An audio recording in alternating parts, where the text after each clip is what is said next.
Hello everyone, welcome to the channel. We have the CEO of McLaren, Zak Brown, on interview. Let's watch together.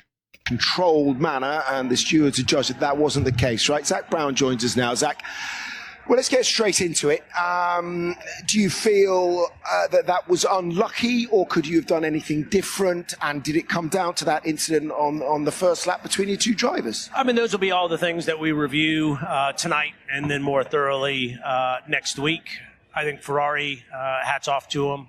They did a great job. They had the ability to kind of take a free punt, so to speak, because they you either go long and it works and you win, or you go long and it doesn't work and you finish third, which is where they were. On the basis of this, though, Lando feels that he feels, I think, slightly aggrieved about that, judging by his interview that he's just done in the pen with Rachel. I haven't spoken with him yet. It was aggressive.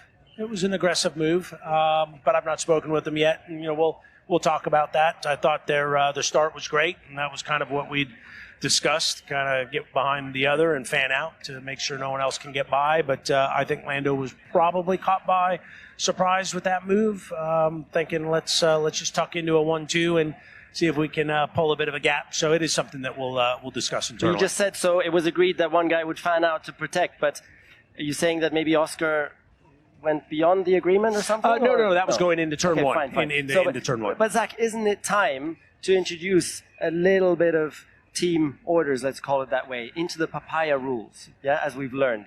Because look, that turn 4 now, you allowed Leclerc to come through. First of all, Lando almost spun. I mean, that was very close. It won't get closer than that. Close. And then you allowed Leclerc to come through. And who knows, maybe that was exactly those 2.6 seconds. That's so exactly it could have cost you the win. That's exactly. Maybe, huh? Possibly. Isn't it time to implement some rules here? That's what we'll discuss, next week. We'll look at that because, unfortunately, getting Leclerc in the middle, could we have been able to pull away and then, the 3-4 seconds we lost to Leclerc by gain that then? So, no, it's a fair question. Zach, I got one more. Sorry. Okay. Papaya rules. Yeah, what are they? Yeah, what are they? And was Oscar following the papaya rules, or what, did he go beyond them in turn 4? No, the papaya rules are, it's your teammate. Race him hard, race him clean, don't touch. That happened. It was an aggressive pass, so that's a conversation that we'll have. It was a bit nerve-wracking on pit wall, but it's really just, respect your teammate. Lando got a bad run out of that corner as well, so kind of opened the door a little bit. But, it would have been nice to see him run 1-2 a little bit longer. Okay, so my 2 cents, the pass from Oscar was just awesome and fair and square, even within teammates. Yep. That's my 2 cents to it. They didn't touch. It was an aggressive pass, but it was a clean pass. That said, if you'd swap, okay, I know the sentiment here from McLaren is that you can race. You've just explained it there. However, there are 10 points that Lando has left on the table, and when he's trying to chase down someone of Max Verstappen's caliber, surely the number one priority is to win a drivers' championship, isn't it, Zach? Number one priority is to win both championships. I know that's kind of 2 priorities, but they're both young drivers who want to win. We've always believed in having 2 number ones. That's always been McLaren's way. It can be very difficult to manage. You know what it was like with Lewis. We've seen it with Senna and Prost. So they get along great. They do race each other clean. And, it's philosophical. Do you a 1-car team or a 2-car team? And, the easiest thing would have been for Lando to just run away with it and then not have to put difficult decisions on pit wall. But, Andrea and I are taking it 1 race at a time. Okay, well, 1 race at a time, but as I said, it's still a net gain, I believe, for Lando of 8 points. So the gap's now down to 62. You've come to this race, and it was the quickest car again. Okay, but for the strategy today, it was the quickest car. Totally different track from Zandvoort. We now go to Azerbaijan, as we were saying, they're all sort of outliers, and then we go to another one where Red Bull suffered last year. So what is the thought process of your approach to the last 8 races? I don't see why we can't be going for the win every race weekend. I think we're going to have tough competition, but I think we've shown our car's good in kind of all conditions, all different types of circuits. We were very strong in Singapore last year.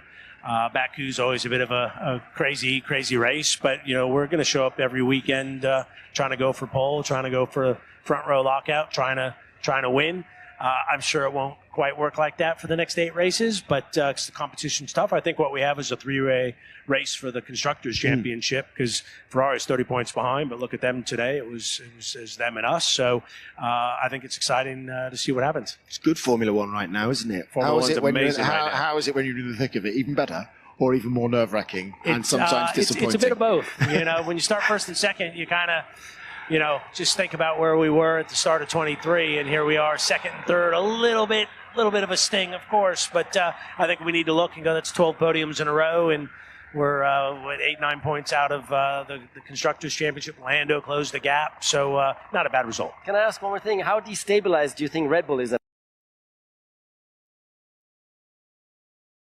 the moment? They really seem to have lost their mojo out there, and you say you're receiving tons of CVs going across your table all the time from that team. We've seen some high-profile people leave the team. What are your thoughts? Yeah, ultimately don't know what's going on in there, but, I think Adrian Newey, I bet it'd be nice to have him around the conference room table right now, looking at how to improve the car, and obviously Jonathan Wheatley's still there, but he's moving on, and Rob Marshall, who joined us. So you've got 3 of the most senior people that were at Red Bull, huge contributors. It can't not be a loss. We all have bad pit stops, but it does seem to be that things are a bit more destabilized than they've certainly been recently. And we hear you're trying to take Adrian Newey, but he's not returning your calls anymore. Is that correct? We always returns my calls. We're good friends. We go historic racing, but as I've said, I'm very happy with the racing team that we have. Depends if your pockets are deeper than Lawrence Stroll's, I suppose. Thank you, Zach. Really appreciate it. Holy moly. Zak Brown is hunting down Adrian Newey? Is that what I understood? Oh, ho, ho, ho, ho. All right. Oh. From the start, Zach doesn't like what Oscar Piastri did. Second one, Zach doesn't like when Norris doesn't know how to drive. And third, Zach is very furious, even though he's laughing. He's laughing cynically. He's very furious with the team at the moment. There were a lot of big mistakes. When I say big, huge mistakes made from McLaren at this race, strategy-wise and drivers-wise, let's say like that. They gave the first place to Leclerc. They handled it directly. And Zach is very furious, and hopefully, as you said, there's something to be talked about. I don't know what's gonna happen, but we learned something else. Red Bull is being torn apart. Everyone is leaving. Something is happening. No explanation, but hopefully we'll have some news in the near future. At the moment, there are 3 or 4 teams chasing down Adrian Newey. And it's going to be a beautiful 2025.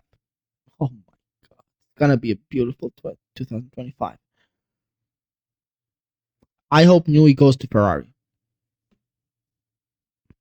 You can agree or disagree with me. It's your own opinion. This is my own opinion. I would love to see Newey at Ferrari, working with Charles Leclerc and Lewis Hamilton. That would be a terrifying trio. Ooh, my God.